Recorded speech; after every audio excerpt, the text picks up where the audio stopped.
On February 9th of 2004, 21-year-old UMass Amherst student Maura Murray disappeared in the White Mountains of New Hampshire in one of the most perplexing mysteries of our time. For years, we have covered Maura's case and the tireless online community that surrounds it in great detail. We have since expanded our mission with this series, raising awareness and shining a light on the stories of other missing persons. We now sit on the board of directors of the nonprofit organization Private Investigations for the Missing, which was founded by Bruce Maitland. Bruce's daughter, Brianna Maitland, went missing from Montgomery, Vermont on March 19th of 2004, just 6 weeks after and about 80 miles away from where Maura Murray vanished. Private Investigations for the Missing aims to assist with investigations for underserved families whose missing loved ones have been forgotten by the media or by law enforcement. Through our growing community, we hope to shed a light on these cold cases. Families and loved ones can reach out to us at investigationsforthemissing.org. This is Missing.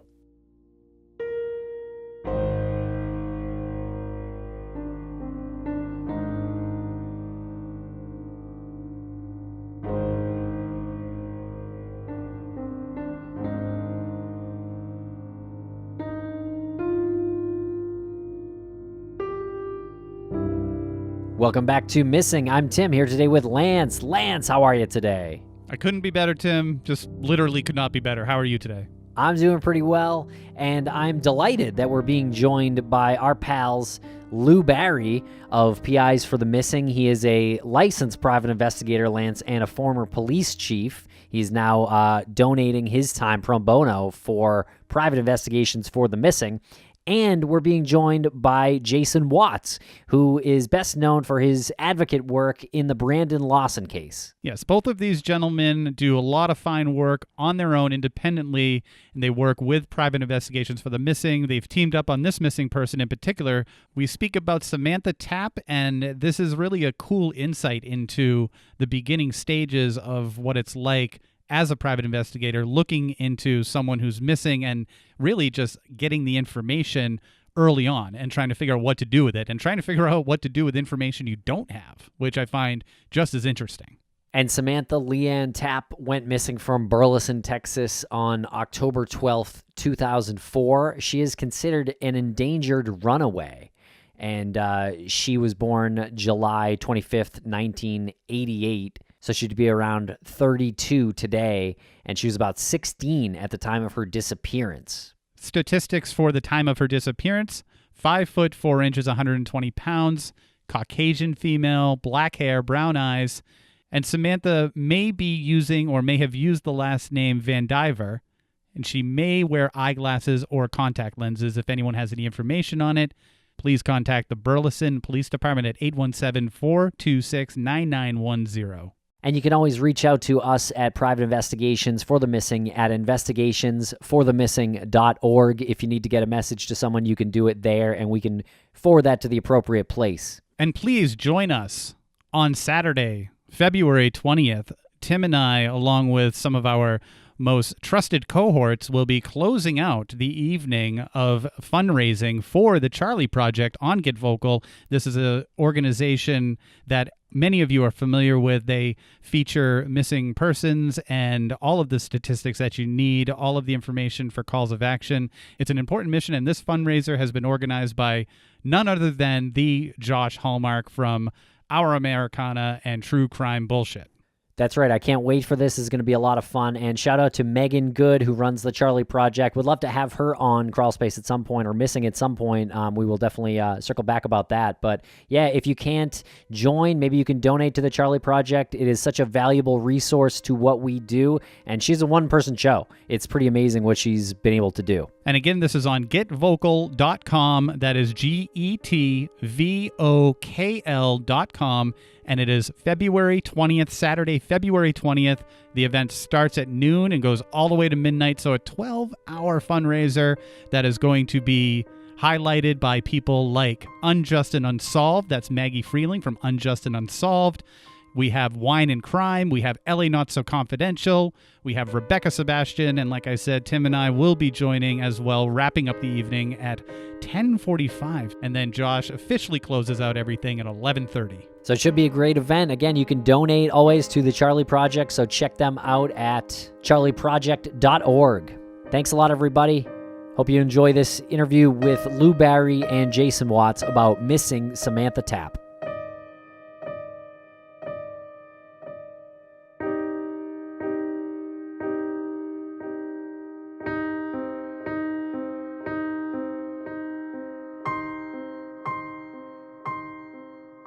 Welcome back to the podcast, Chief Lou Barry and Jason Watts. How's it going? It's another day in the merry old land of Texas. The former chief. No, you'll always be the current and presiding chief in private investigations for the missing and in our hearts, really. Yeah, I kind of feel like it's like the way that the old Garden used to chant chief for Robert Parrish. That's kind of the way I'm using it to address you. Has no law enforcement reference. No official. Yeah, no official. Even though you are a former chief. And you can dunk a serious basketball. Not anymore. Well, welcome back to the airwaves, fellas. We have done some work with both you gentlemen on different cases, Brianna Maitland, Brandon Lawson, and here we are to talk about a different case tonight. It's the case of Samantha Tapp. One that we've been talking about. It's an interesting case, I think, in comparison to a lot of the ones we do. As in the Brandon Lawson case, this came to us from Jason, who is friends with I guess who you would call the client, so to speak, Kendall Wyatt, who's the missing Samantha Tapp's sister. Yeah, we're talking about Samantha Tapp, and Jason, thank you so much for first the work you've done with Brandon Lawson's case, and also for bringing Brandon's family on a Get Vocal that we do. These Get Vocals every Thursday night. You brought them on. It was the only Get Vocal that I had to flip my camera down because I can't watch family members and you communicate like that without getting choked up. And seriously, for real, that was some of the most human stuff that we've seen just doing this in general. And I'm so glad that it was able to be captured on this virtual event, this live event.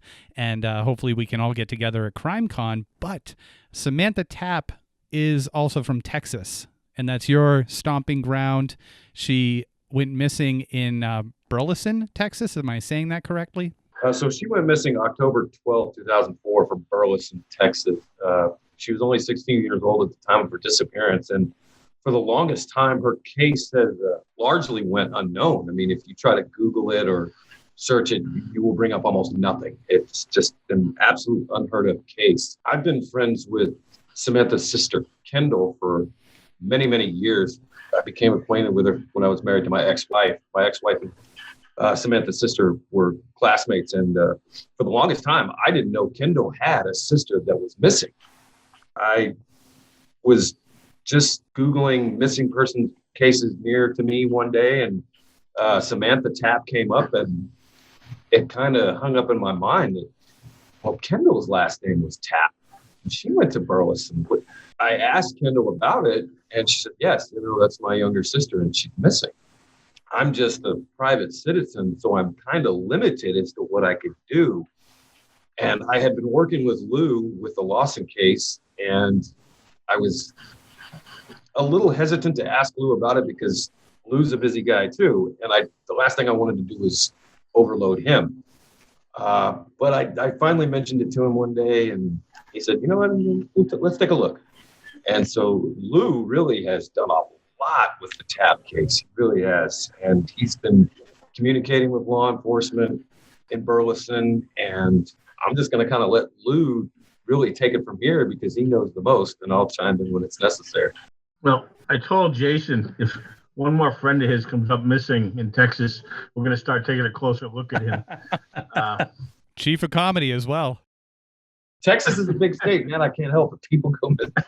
It's kind of a fascinating case, I think, in some regards, in that there's I think, and I think Jason thinks, and I think the family hopes that somewhere out there, Samantha's alive and well. It's not your, I would say, typical missing person case where you fear the worst and hope for the best. I think in this case, I think it's a very, very good possibility that Samantha is out there somewhere. And just a little bit about the circumstances. Samantha was adopted, or I shouldn't say adopted, but she was a foster child. This woman by the name of Van Diver, who's a school teacher in the city of Burleson, very well liked, very popular woman who took in many, many foster children over the years. And Samantha and her sister Kendall were two of them. There was still some communication apparently with natural family, even though she was in this foster home. And at some point she went to live with her grandparents. She apparently was having some difficulties. She was on probation. And one particular night wound up taking the grandparents' car without permission. And Kendall saw the car and talked to her and said, hey, you got to come home. And she tried to get Kendall to allow her to stay at Kendall's boyfriend's house. And Kendall refused, obviously, say, no, you're just going to get everybody in trouble. That's the last contact that Kendall has had with Samantha. And she was 16 at the time, Jason, I believe. Yeah, 16. And as my understanding was that it was the aunt's car that she took. I think it's grandparents. I'm pretty sure it was the grandmother. She was reported as a runaway, and I guess there was some type of investigation done. It's kind of hard to say what was done, but the years slipped past, and off and on, there's been some official investigation into it. More so, I think, in the 2012 to 2015 range, when the Attorney General's office in Texas got involved.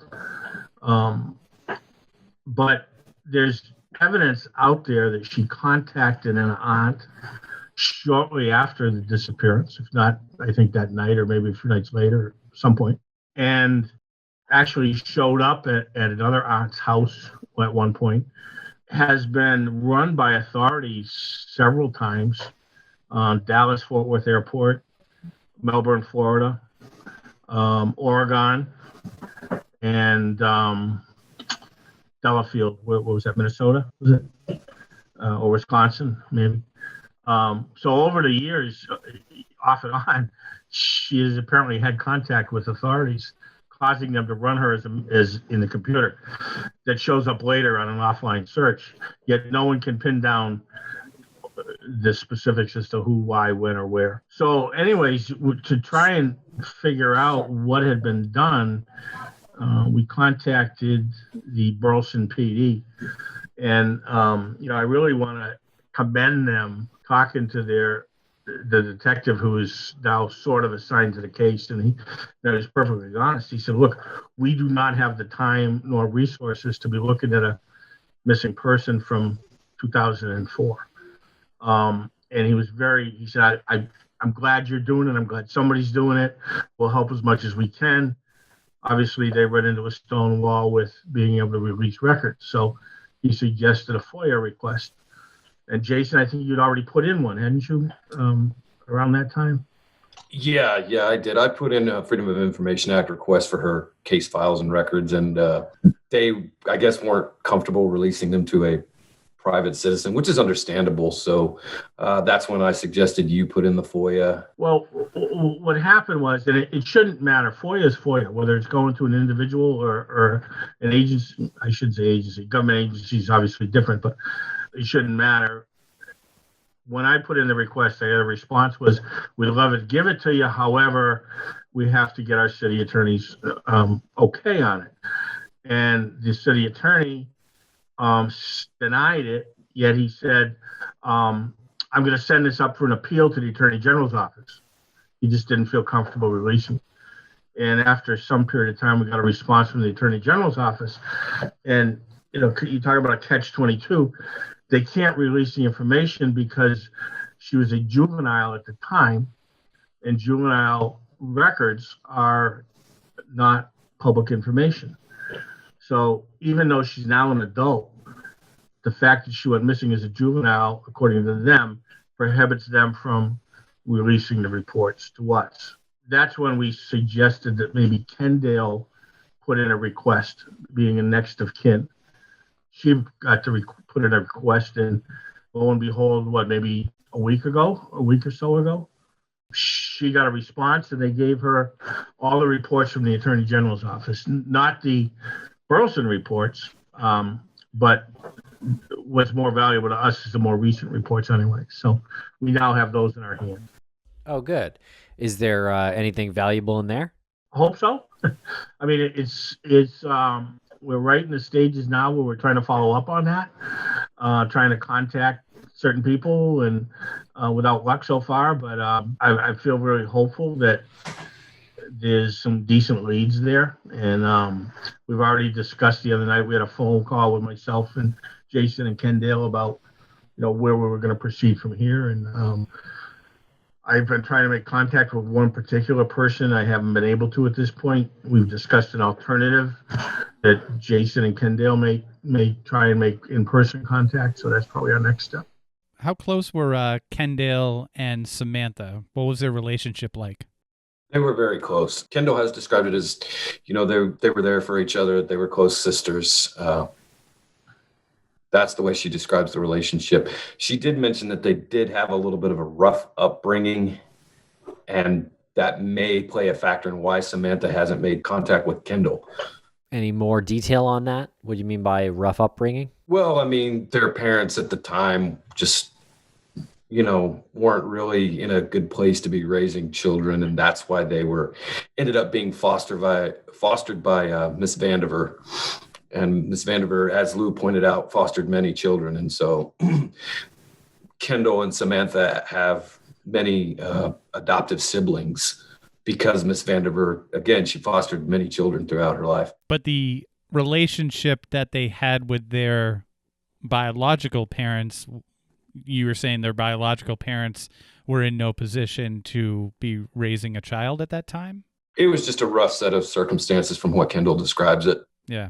Okay, and a few minutes ago, Lou, you mentioned that Samantha's information was run by authorities in some different states. Do you have any more detail on that? I guess what you mean by that. I know you said no one really ever caught up to her in those circumstances, but I'm wondering if there's any more detail. All I have is notations in the report saying that they did what they call an offline search. And they found out that she had been run, I think most recently was up in Oregon. But when they contacted the authorities up there sometime later, there's no record of it. They don't, And that's understandable. I mean, you might run someone on a computer, and 5 years later, you're not going to have a record of that. So, and I think that's kind of what's happened is it's all. Now, why, if they ran them, they didn't get a hit at the time, I don't know. You don't know the circumstances of why they ran them or anything. So, yeah, and we don't know the circumstances on why her identification was run. She has no record, I take it, from these instances? Well, according to one report I have here, she was run by Customs at the Dallas-Fort Worth Airport in 2013 by her birth name, Samantha Tapp. But Customs say they have no record of her name being ran. It's noted here that it's possible someone may have been using her name. Kendall did confirm that Samantha did not have a passport. And you said that they ran this at the Dallas-Fort Worth airport? That's correct, yes. And that's pretty close to her town of Burleson? Yeah, the airport's probably about 30, 40 minutes away. And this is almost in the, I guess, northeastern part of Texas? Yeah, it's northeast Texas. Actually, the city where I live, Cleburne, is part of the southern DFW Metroplex. Where would she be going? Just out of curiosity. We don't have a clue. I mean, after she disappeared, she kind of becomes an enigma and then pops up here, there, and there's no real kind of rhyme or reason, I would guess, right, Lou? allegedly she at one point claimed she met a guy, and she was going to Florida. And this is right when she had contact with one of the aunts, or uncles rather.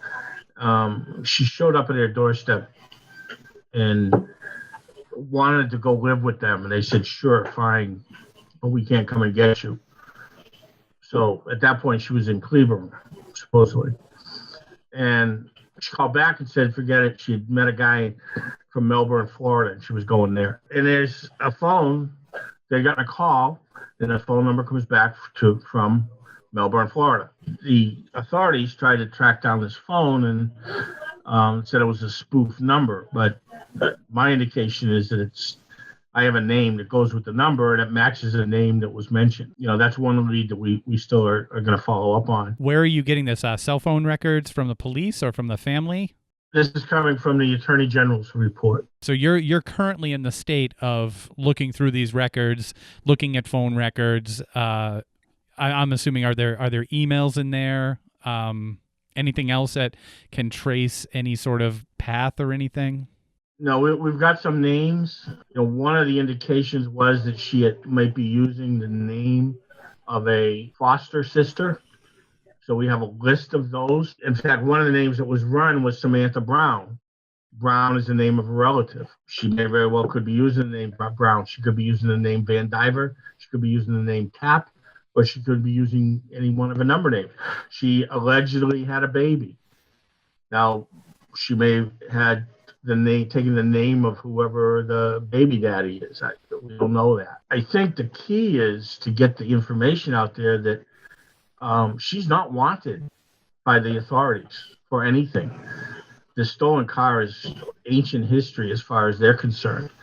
The reason we're looking for her is to reunite her with her sister, period. She's not in any trouble. She's not going to face any charges. If she were to contact her sister and say, hey, I'm alive and well, leave me alone, then that would be the end of that. We initially speculated, Lou and I did, that maybe one reason Samantha has not come forward is because she's still in fear of getting in trouble. And as Lou pointed out, that's not the case anymore. So we feel that, doing this podcast, get the word out. If Samantha hopefully hears it, or someone that may know who she is hears it, they can pass the word along to her that, hey, it's okay now. You can make contact. Kendall very, very much misses Samantha. She just wants to hear the sound of her voice. That's what she told me. Is there any chance she doesn't know she's missing? I guess that's a possibility. Yeah. It's a pretty obscure case. There's really not been a lot of media coverage on it, just even trying to research it. There's the Charlie Project, and there's some missing posters, but really not even many articles. Yeah, and that's one of the benefits really of private investigations for the missing and you guys, is to help spread the word on these cases that aren't largely known. I would say that this one is definitely solvable, if you can get the word out and stuff like that and get the right information. That's just a huge benefit to what you guys are doing and Bruce Maitland's mission and all of that. I think that's a good point, Tim, that there are people out there that are so-called missing that aren't missing. They just don't know someone's looking for them. Case in point was that young man that we looked at out of the D.C. area, where the Whalens wanted to, do an investigation. They picked this kid, and it was like, okay, let's go. And in 5 minutes, we found him. As far as he was known, he wasn't missing. Nobody was looking for him. That's all. I mean, he had run away as a 16-year-old, and I don't know how much effort was put into locating him, but he turned 18, got a job, moved on with his life, has an apartment, and not missing. It's just that, he didn't know anybody was looking for him. That's all. I asked Kendall, why do you think Samantha hasn't at least made contact with you? And she told me, we had such a rough upbringing that Samantha may not want to revisit that part of her life, or she just may not know that I'm looking for her. A lot of the cases that come along that are brought to our attention as we work with the organization, Private Investigations for the Missing, they're typically ones that have some sort of nefarious context to them.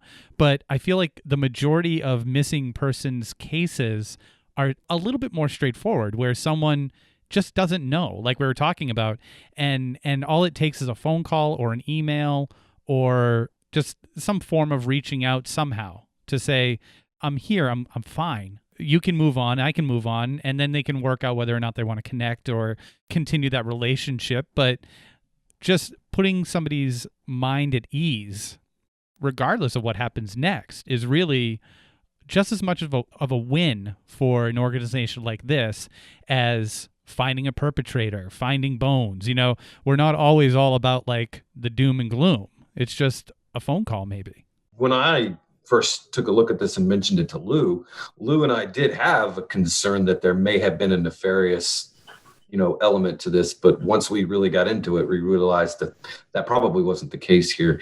A lot of teenagers that, run away or go missing, some of them end up, being trafficked or meeting other unfortunate ends. But it doesn't look like that's happened here, I would say. When I first looked at the case a couple of years ago, there was a unidentified Jane Doe out in Kilgore that matched some of Samantha's criteria, but they ended up identifying that young lady. Yeah, I just want to ask again about the files. Lou, you said there was some possible leads, and I know you're following up on them. Was there anything suspicious in the files? I know it seems like the prevailing theory is that Samantha likely left on her own accord. Is there anything official in those files why they think that? I don't think there was ever any question on the part of the authorities that something happened to her at the time. I mean, she had taken Grandma's car, got scared. She was already on probation. I don't know why, but it doesn't matter. And she took off. It was, I think, that simple. And she, like I said, had showed up. It wasn't that long afterwards. She showed up at the aunt's house, if I remember correctly. Jason, you know the timeline a little better than I do, but she showed up over the years, from time to time. It wasn't like she just totally disappeared. No one's ever seen her again. She very well could be out there alive, or maybe something did happen to her. But I think as of 2013-14, anyway, she was still out there. Now, when you say she showed up, is it confirmed sightings, or did she show up for like Easter dinner or something? Knock on the door. Really? Like literally showed up? According to a couple of the relatives, yes. That's what they told Burleson PD. Isn't that right, Lou? Yeah. Basically said, "Hey, I'm here," and the person who answered isn't related. It was she's married to the relative or something somehow there. And she didn't know her, they'd never met before, so she kind of turned her away. But they've had contact a couple times since then from her via phone calls. Is there a boyfriend that can be connected to this? You said she might have had, maybe she had a child.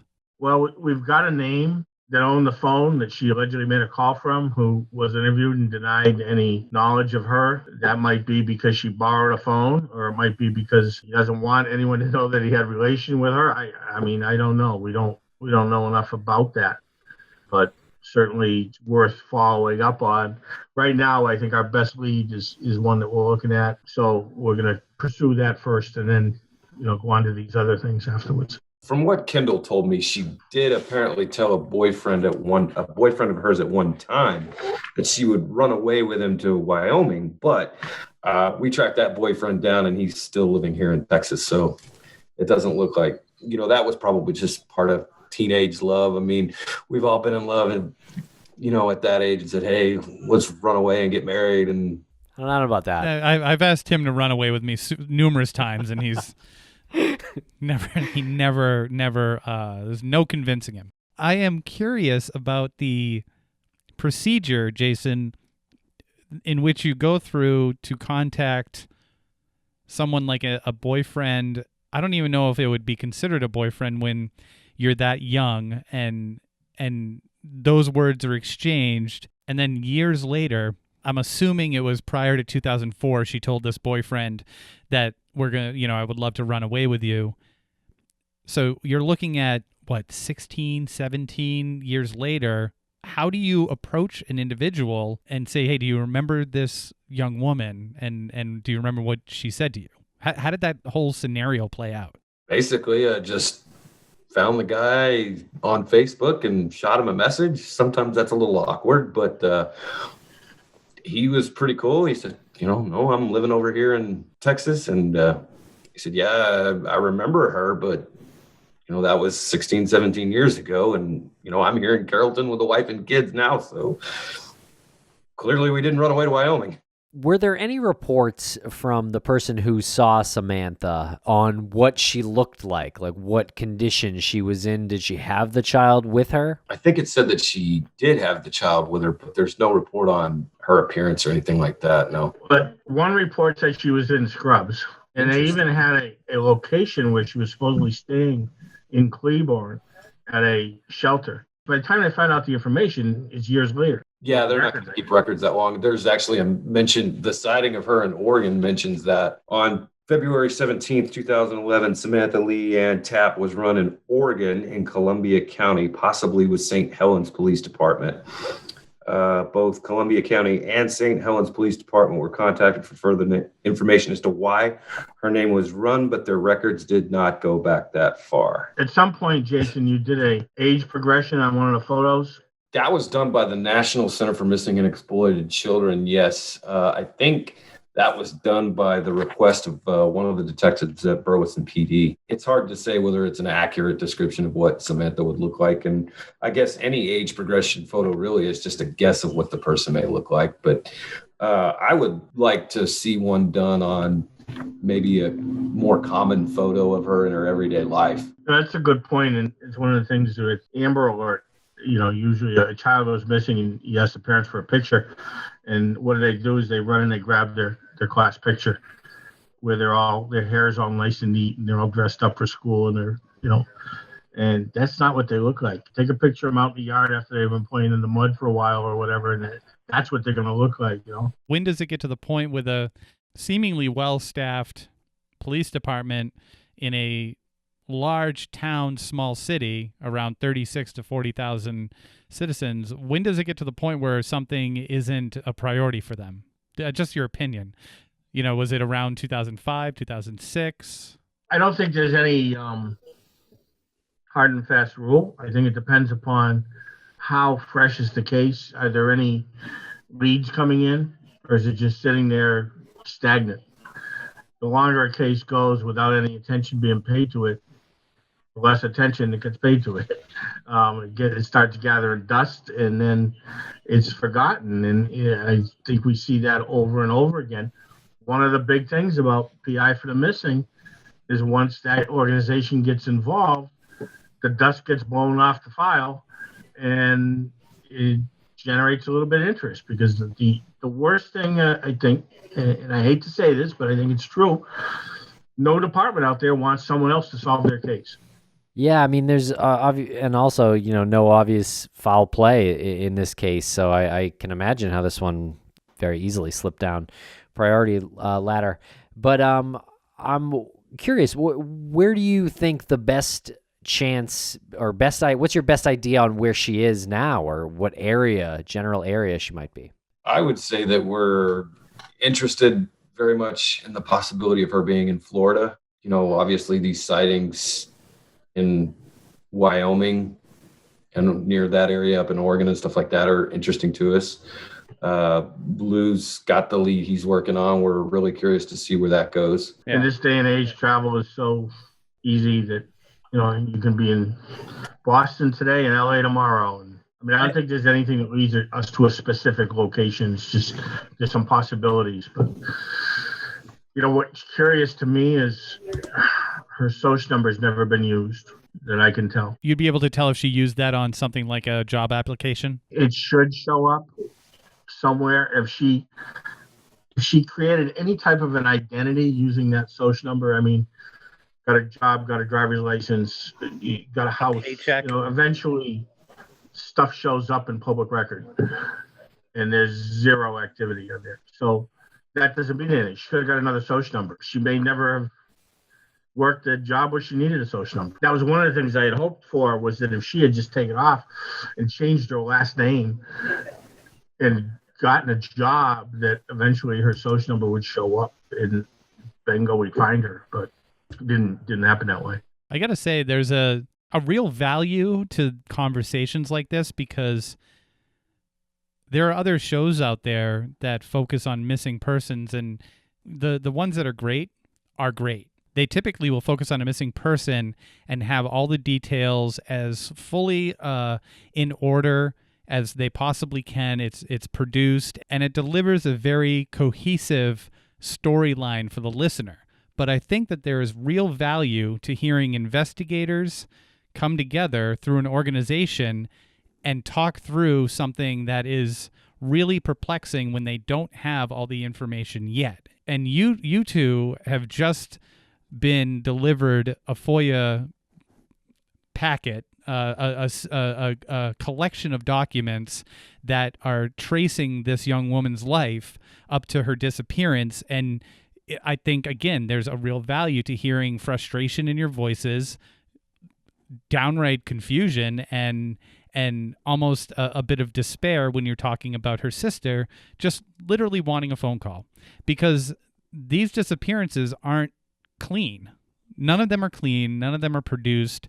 None of them are cohesive. They're all very confusing and very convoluted when you first start. And I feel like that's really valuable for people who want to involve themselves more in something like being a citizen detective or looking into cases, because you're not going to get the package delivered to you fully wrapped. You're going to have to go through the FOIAs, and you're going to have to say, why isn't she using her social security number? Why are we talking about Wyoming and Florida? And maybe she knocked on the door to this person's house that might have been a relative. Like all of these things come from somewhere. And I, again, feel there's a big value to hearing the process right from the start. Some things there's just no explanation for. I mean, you know that. You've seen these cases where you go off on these red herrings, or they're dead ends. There's just nothing to them, and yet you can get so wrapped up in minutia sometimes. It turns out to lead you nowhere. That can be very frustrating. I mean, that really can spend hours and hours and hours tracking something down, and at the end you find out it's irrelevant. I'm curious about the social security number again. Lou, have you seen this where someone has, I guess, digitally dropped off the face of the earth like that? Like how, if she's out there, like it seems like she could be, how could she have done it without using her social at all? Well, you're 16 years old. Why can't you apply for a social security number under a different name? I don't know. You tell me. I literally, I guess I don't know. Like, have you seen that before? That's a possibility and people do that? Back when I was growing up, you didn't even get one until you were 16. Now I think they issue them at birth. But I mean, especially you're in Texas. How many Texas people are there that were not born in Texas that need a social security number at some point and apply for one and get them, I'm assuming. So it's not totally beyond belief that she just obtained a new social security number. That's all, under another name. She used the name Samantha Tapp. She went by Samantha Van Diver, and we believe she's used the name Brown. And then there's probably 4 or 5 other names that she potentially could be using, as well as perhaps their ID. I don't know. And what does it say to you, both of you? Just curious. If this is a case where she is found and she says, I didn't realize anybody was looking for me, what does that say to you? Because, I mean, I kind of have a feeling of what it says to me, but is there like a bigger picture that should be addressed at this point? You do have people out there that care. There are people out there that have cared since day one. And, I care because I decided to help Kendall out. She may have just wanted to put that chapter of her life behind her. That's all. That's true, too. Absolutely. Again, it goes back to the fact, one of the reasons why no one's worked on the case, it was reported as a juvenile runaway. A few years goes by, she is no longer a juvenile runaway. So realistically, if there's no warrants out for her as a fugitive and she's not a runaway, the authorities have no reason to look for her. What would you say to people, especially someone like her who might ask, why am I so interesting to you guys? Her sister is. We're not doing this for Samantha. Jason's not involved. He doesn't know Samantha. He's doing this to help his friend Kendall out. And I think that's, I'm helping out Jason. It's Samantha doesn't want to be found. Samantha doesn't want to be found. But for God's sakes, at least contact your sister. She cares. And that's why we're doing it. We're not doing it for Samantha. I mean, if Samantha was in danger, that would be entirely different. But I don't think she is. Is that right, Jason? You feel the same way?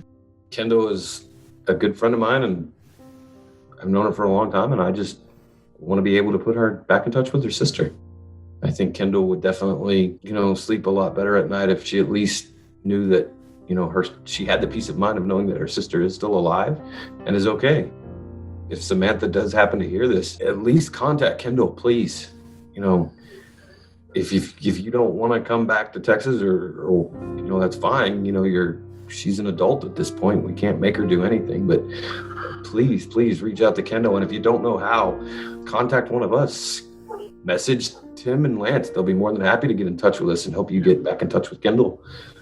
Be more than happy. She could even go through PI for the missing. Absolutely. And it's easy enough to set up an email account out there. It doesn't have to identify her location or anything like that. And just let us know. That's all it takes. That's all it takes.